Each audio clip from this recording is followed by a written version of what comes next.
आप सभी को मेरा प्यार भरा नमस्कार। और उत्तराखंड के इस खूबसूरत गांव से मैं आपका स्वागत करता हूं अपने आज के ब्लॉग में। और आप सब लोगों का बहुत प्यार मिल रहा है मुझे अपने लाइक और सब्सक्राइब करने के बाद।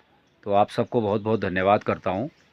और इस प्यारी सी नई सुबह के साथ आज के ब्लॉग की शुरुआत करते हैं और बात करते हैं एक नए मुद्दे पे, जो उत्तराखंड में यूँ तो कई साल पुराना है। अभी हमने अपने उत्तराखंड का रजत जयंती समारोह मनाया था और 25 साल पूरे किए अपने उत्तराखंड के बनने के। लेकिन आज भी जो दर्द हम पहाड़ी लोगों का है वो सबको पता है, वो दर्द किस बात का है। और वो है पलायन, शिक्षा, बेरोज़गारी और स्वास्थ्य का। ये सभी मूलभूत सुविधाएं यहाँ पे दिन प्रतिदिन कमज़ोर पड़ती जा रही हैं। तो चलिए आज आपको मैं दिखाने वाला हूँ एक ऐसा ही प्यारा घर जो कभी किसी ने बहुत सपनों से संजोया था, बहुत मेहनत से बनाया था। लेकिन आज न उस घर में रहने वाले लोग यहाँ पे हैं, वो भी दूर शहर में चले गए और घर वीरान हो गया। कितना बुरा लगता है जब कोई बहुत मेहनत से कोई घर बनाता है और उसकी कई पीढ़ियाँ वहाँ पे होती हैं और धीरे धीरे उस मकान की सभी दरवाजे, खिड़कियाँ, पत्थर सब टूटकर बिखरने लगते हैं। तो दिखाता हूँ मैं आपको दोस्तों, शायद आपको ये घर याद आए। वो ये घर है, ये खंडर और वीरान पड़े ये घर। ऐसा लगता है कि जैसे इशारा कर रहे हो किसी को कि आओ एक बार दोबारा हम अपने उन्हीं खेत खलियानों में आएं जो आज वीरान पड़े हुए हैं।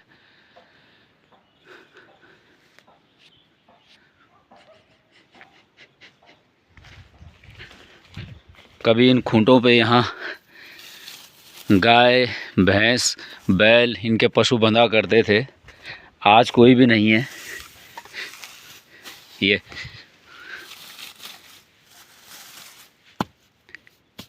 ये पशुओं के किले भी सुनसान हो गए आज।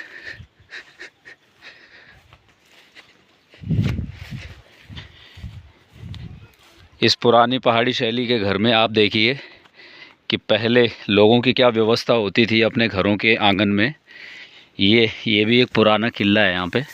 ये बहुत मजबूत है। आज लोग चाहे कहीं भी चले गए हों, लेकिन पशुओं का खूंटा एकदम मजबूत है, जो इस बात की गवाही दे रहा है कि कितनी मेहनत से कभी कोई लोग यहाँ अपना गुजर बसर करते थे, अपना जीवन यापन करते थे, खेती करते थे। तो इस हिस्से में पशु बनते थे यहाँ पर। और ये वाले जो आप देख रहे हैं, ये पत्थरों का एक खड़ी सी संरचना, इसके अंदर हुआ करता था खलियान, जहाँ पे खेती के काम किए जाते थे और जो खेती के अनाज होते थे, दालें, अनाज, उनको कूटा जाता था यहाँ पे। और दालें और अनाजों को साफ़ करने का ही ये जगह होता था। तो ये जगह भी आज वीरान पड़ी हुई है। ये छोटी सी जो आप दीवार देख रहे हो, ये दीवार में बैठकर कभी लोग चाय पिया करते थे यहाँ पर। और चलिए ऊपर लेके चलते हैं आपको। ये सीढ़ियाँ,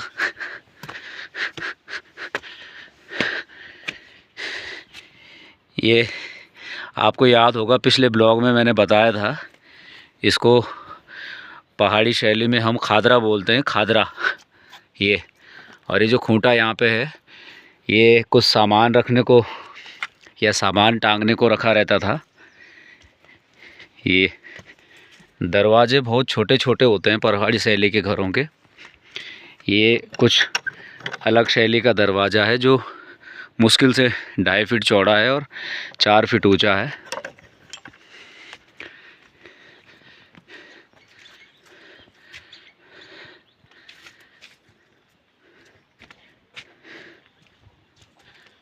और इसके ठीक नीचे झील का सुंदर दृश्य और सामने ये शिवालिक पर्वत श्रेणी के पर्वत में बादल जो मध्यम मध्यम आगे की ओर जा रहे हैं।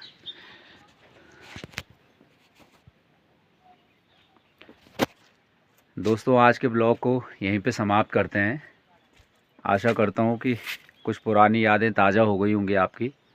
और क्यों ना एक बार फिर आह्वान करें अपने सब उत्तराखंडी भाइयों का कि वो पहले की तरह इन वीरान पड़े घरों को फिर से आबाद करें और घर लौट आएँ अपने पहाड़ी कल्चर में।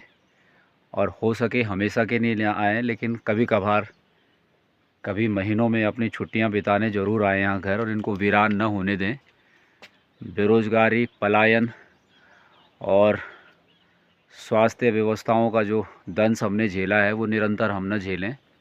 देखिए, ये नागफनी रखा रहता था घरों के ऊपर। कहा जाता था कि ये इसलिए रखा रहता है कि किसी की नज़र न लगे घर को। तो नागफनी रखने के बाद भी इन घरों को नज़र लग गई। धन्यवाद।